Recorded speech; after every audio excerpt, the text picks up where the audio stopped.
Park کے ویسے تو بے شمار فائدے ہیں کہ اس میں سیر کی جا سکتی ہے، بچے کھیل سکتے ہیں، بوڑھے جو ہیں وہ کھیل سکتے ہیں اور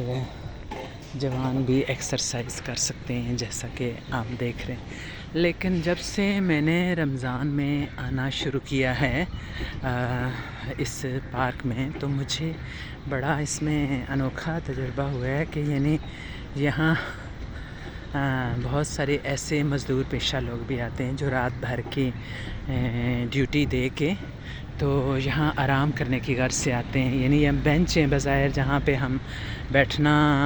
بھی بعض اوقات ذرا مشکل لگتا ہے، لیکن کسی کے لیے یہ آرام گاہ ہے جہاں دھوپ بھی لگتی ہے اور بستر بھی ہے۔ خدا جانے ان کا جو ہے وہ